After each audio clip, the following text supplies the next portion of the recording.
नमस्कार, उत्तराखंड न्यूज में आपका स्वागत है। मैं हूं माधवी पांडे आपके साथ। उत्तराखंड में निकाय चुनाव प्रचार में बीजेपी कांग्रेस ने अब पूरी ताकत झोंक दी है। बीजेपी की तरफ से सीएम धामी ने मोर्चा संभाल लिया है। टिहरी में सीएम धामी ने जनसभा कर बीजेपी प्रत्याशी के पक्ष में माहौल बनाया है। जनसभा में सीएम धामी को सुनने के लिए बड़ी संख्या में लोग पहुंचे। इस दौरान सीएम ने कहा कि निकाय चुनाव में बीजेपी भारी बहुमत के साथ जीत रही है। कांग्रेस को हर चुनाव में जनता ने नकार दिया है। निकाय चुनाव में भी माहौल बीजेपी के पक्ष में है।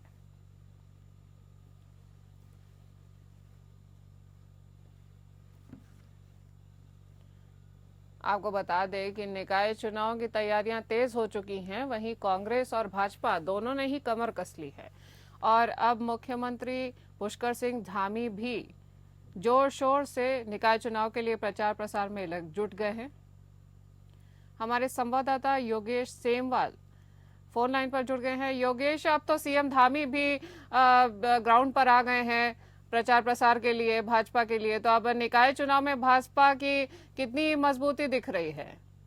भाजपा बहुत ज्यादा मजबूत है इस समय है और अभी नहीं, जैसे ही निकाय चुनाव की घोषणा हुई उसके बाद प्रतिनिधि जितने थे उनकी जब घोषणा हो गई तो मुख्यमंत्री पुष्कर सिंह धामी लगातार उनके लिए प्रचार प्रसार कर रहे हैं। एक दिन में कई कई जगह पर प्रचार प्रसार कर रहे हैं। अगर देखा जाए तो कभी टिहरी पे, कभी वो जो है वो हल्द्वानी, कभी वो देहरादून, लगातार प्रचार प्रसार कर रहे हैं और वोट मांग रहे हैं अपने प्रतिनिधि के लिए।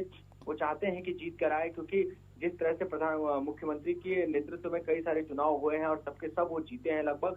तो ऐसे में एक और ये निकाय चुनाव उनके लिए महत्वपूर्ण बनता है और उनको पूरी उम्मीद है कि इस निकाय चुनाव में भी वो जीत के आएंगे और मुख्यमंत्री हर जगह जाकर अपने प्रतिनिधि जितने भी हैं उनके लिए वोट मांगते हैं। धन्यवाद योगेश, हम तमाम जानकारी के लिए। पौड़ी जिले की सतपुतली नगर पंचायत चुनाव में जनता चौमुखी विकास करने वाले प्रत्याशी को इस बार अध्यक्ष पद पर काबिज करने का मूड है। जनता ने बताया कि नगर पंचायत में कूड़ा निस्तारण नालियों का निर्माण न होना और सतपुली क्षेत्र का विकास पर्यटन दृष्टि से न हो पाना बड़ा मुद्दा है, जबकि क्षेत्र में अन्य समस्या भी कायम है। जनता ने साफ किया कि इस बार वो जनता की समस्याओं को सुनने और नगर पंचायत का विकास करने वाले प्रत्याशी को वोट देकर अध्यक्ष बनाएंगे। वहीं नगर पंचायत में अध्यक्ष पद के कांग्रेस प्रत्याशी जितेंद्र चौहान ने बताया कि क्षेत्र में बीते 5 साल से कई समस्या नगर पंचायत के भीतर है और इन समस्याओं को वे दूर करने का प्रयास करेंगे और सतपुली का विकास करेंगे।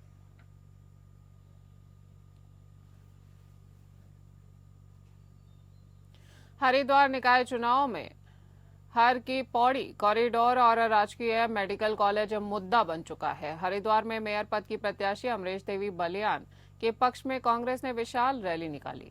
रैली में कांग्रेस के प्रदेश अध्यक्ष करण माहरा और सोनीपत से कांग्रेस सांसद सतपाल ब्रह्मचारी समेत तमाम कांग्रेस कार्यकर्ता शामिल हुए। करण माहरा ने आरोप लगाया है कि कॉरिडोर बनाकर भाजपा हरिद्वार के पौराणिक स्वरूप को बिगाड़ना चाहती है। मेडिकल कॉलेज को पूंजीपतियों के हाथ में देना उचित नहीं है। वहीं सांसद सतपाल ब्रह्मचारी ने कहा कि मेडिकल कॉलेज पीपीपी मोड पर देना एक बड़ा षड्यंत्र है और इस मुद्दे को वे संसद में जरूर उठाएंगे। सीट यहाँ पर हैं, उनका भविष्य क्या करेगा, वो यहाँ पढ़ेंगे या कहाँ पढ़ेंगे, खुद सोच लेना चाहिए। जो सरकारी फीस पर यहाँ पर भर्ती किए गए थे, क्या प्राइवेट वाला इनको मान्यता देगा या प्राइवेट वाला कराएगा? और बहुत इसमें बड़ा घपला है, चाहे प्रदेश के बड़े नेता हों चाहे और नेता हों। भाई निश्चित तौर पे प्राइवेट अब तो चालू भी नहीं हुआ था, पीपी मोड पे देना। और भी बहुत लोग थे, किसी अच्छे संस्थान को दे देते, ऋषिकेश एम्स को दे देते, या और हमारे जो धार्मिक ट्रस्ट चलाने वाले लोग हैं, जो हॉस्पिटल चल रहे हैं, उनको दे देते। कम से कम वो चैरिटी पे तो काम करते। हरिद्वार के लिए कॉरिडोर एक बड़ा मुद्दा है।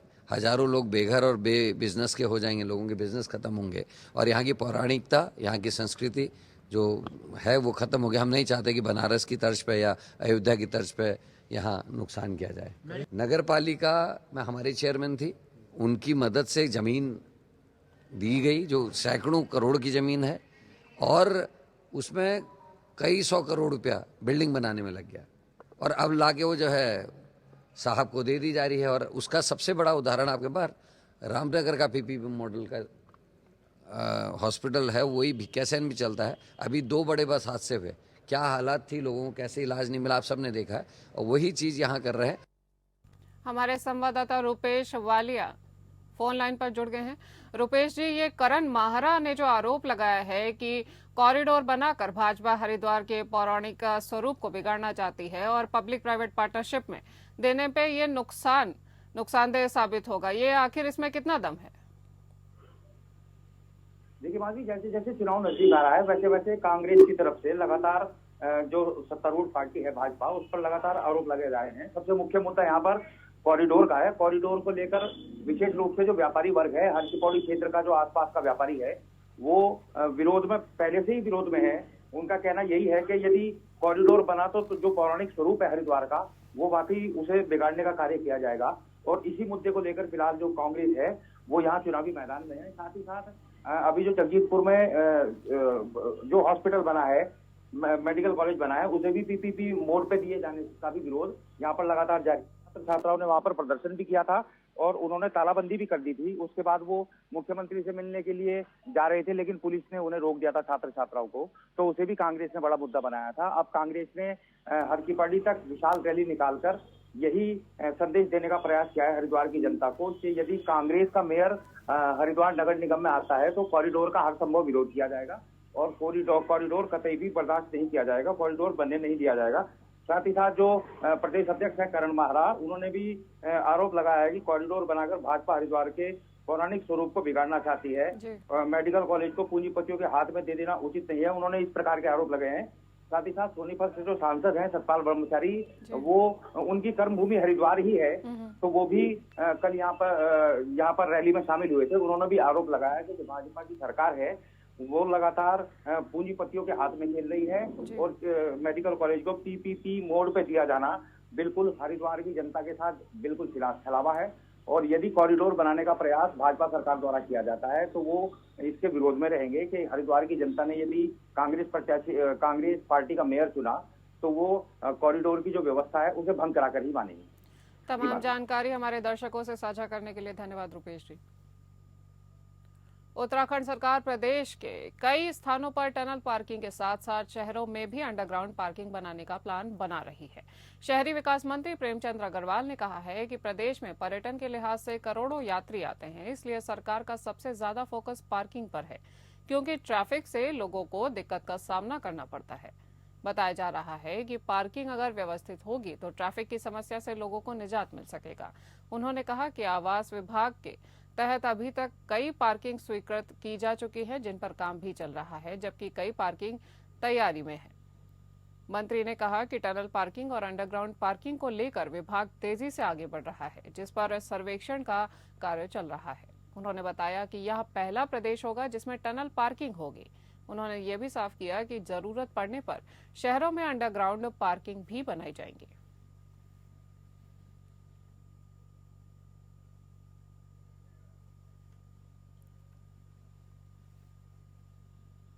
आपको बता दें कि उत्तराखंड सरकार ने अब पार्किंग की असुविधा को देखते हुए एक नया कदम आगे बढ़ाया है। उत्तराखंड सरकार प्रदेश के कई स्थानों पर टनल पार्किंग के साथ साथ शहरों में भी अंडरग्राउंड पार्किंग बनाने का प्लान बना रही है।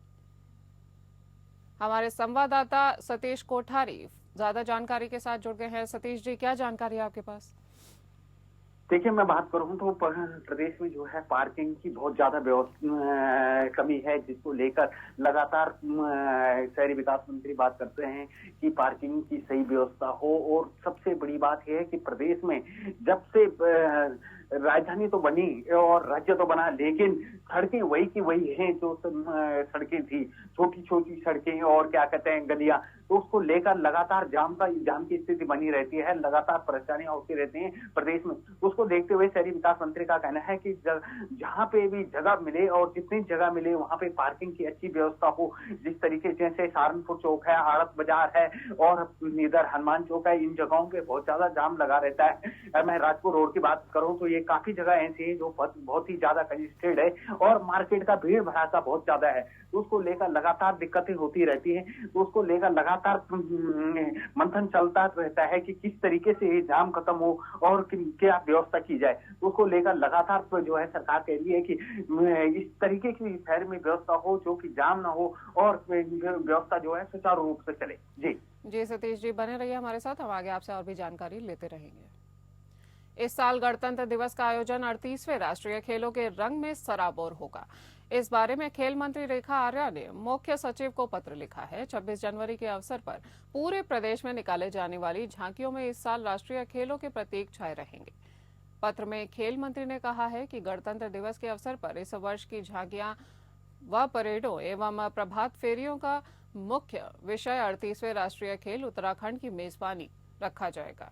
सभी जनपदों की झांकियों में राष्ट्रीय खेलों के शुभंकर मौली, मशाल, तेजस्विनी लोगो एवं राष्ट्रीय खेल गीत को समाहित किया जाएगा, जिससे न केवल खेलों को प्रोत्साहन मिलेगा बल्कि राज्य में खेल संस्कृति को भी बढ़ावा मिलेगा। 28 जनवरी से हमारे राष्ट्रीय खेलों की शुरुआत होने जा रही है और हम सब लोग जानते हैं कि इस राष्ट्रीय खेलों की शुरुआत जो हमको 38 नेशनल गेम हमको अलॉट हुआ है, उसका शुभारंभ माननीय हमारे देश के यशस्वी प्रधानमंत्री मोदी जी करने वाले हैं। तो उसी के संदर्भ में आज एक तैयारी बैठक की समीक्षा मैंने करी है, जिसमें हमारा भाव इतना ही है कि हमारा पूरा उत्तराखंड और हमारा पूरा देश जो है, चूंकि इस तैयारियों को देखेगा तो उसमें कोई कमी ना रह जाए, इसके दिशा निर्देश निर्गत किए हैं। हमारे संवाददाता लगातार हमारे साथ बने हुए हैं। राष्ट्रीय खेलों को लेकर झांकियां भी निकाली जाएंगी 26 जनवरी की परेड में, तो क्या खास तैयारियां हैं इसको लेकर? देखिए, प्रदेश में जो है राष्ट्रीय खेल होना है और उसको लेकर प्रदेश में लगातार चर्चाएं हैं और जो जहां जो कमियां हैं उनको सुधार किया जा रहा है। चाहे मैं ग्राउंड की बात करूं, चाहे मैं अन्य चीजों की बात करूं, तो सभी को लेकर लगातार जो है मंथन चल रहा है। लगातार रही बात, इस बार सबसे बड़ी बात यह है कि खुद प्रधानमंत्री मोदी आ रहे हैं राष्ट्रीय खेल के उद्घाटन करने और 38वें राष्ट्रीय खेल उद्घाटन के लिए प्रधानमंत्री मोदी जो है उत्तराखंड में होंगे और उसका उद्घाटन करेंगे। तो उसी बात करूं मैं, जो 26 जनवरी है राष्ट्रीय, उससे पहले 26 जनवरी को जो है ये झांकियां निकाली जाएंगी राष्ट्रीय खेल को लेकर और पूरे उसमें राष्ट्रीय खेल को लेकर जो लोगों को बनाया गया है उसकी झांकियां निकलेंगी और जो खिलाड़ियां होंगे वो शामिल होंगे उसमें। जी सतीश कोठारी जी, तमाम जानकारी देने के लिए धन्यवाद।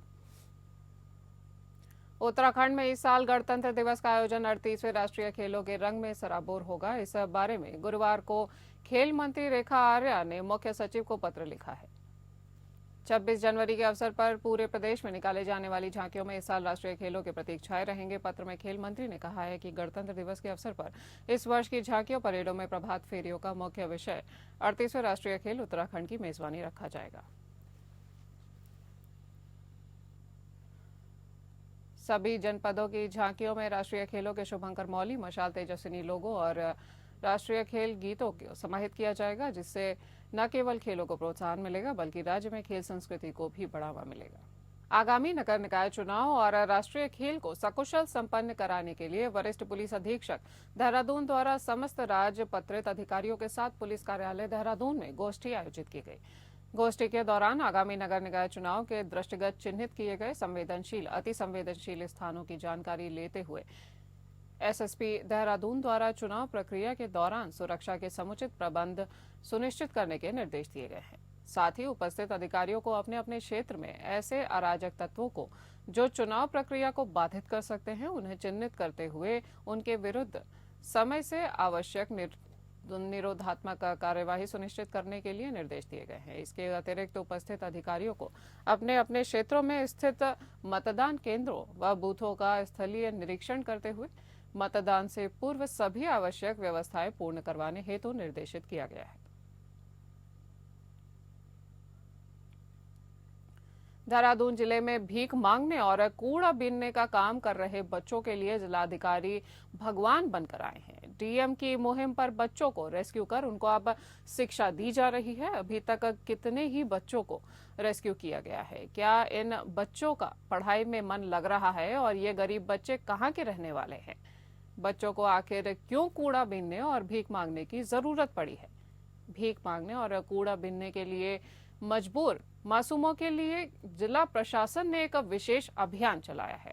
अभियान के तहत जिन बच्चों के हाथों में भीख का कटोरा होते थे, उन हाथों में अब कलम और किताबें दिखाई दे रही हैं।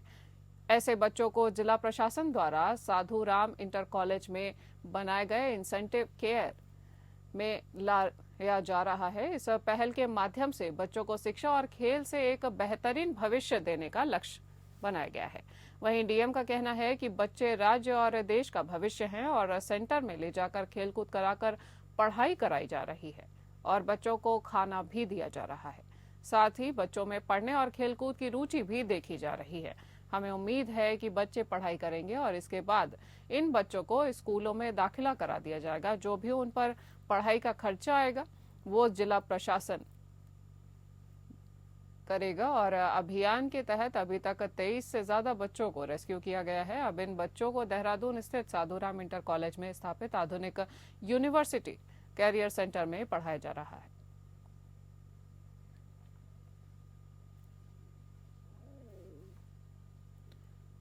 बागेश्वर के गरुड़ तहसील अंतर्गत आने वाले गलई गांव में एक नर गुलदार मृत अवस्था में मिला है।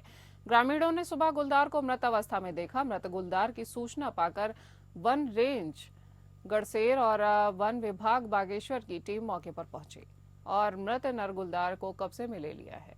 वन विभाग द्वारा नर गुलदार की मौत आपसी संघर्ष से होनी बताई जा रही है। मृत नर गुलदार का पोस्टमार्टम कर शव को जला दिया गया है।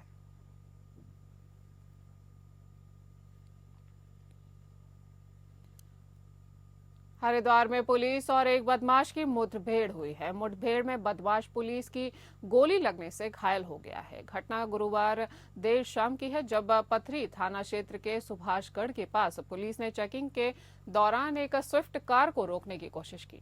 पुलिस को देखकर कार चला रहे शख्स ने गाड़ी को जंगल की ओर दौड़ा दिया।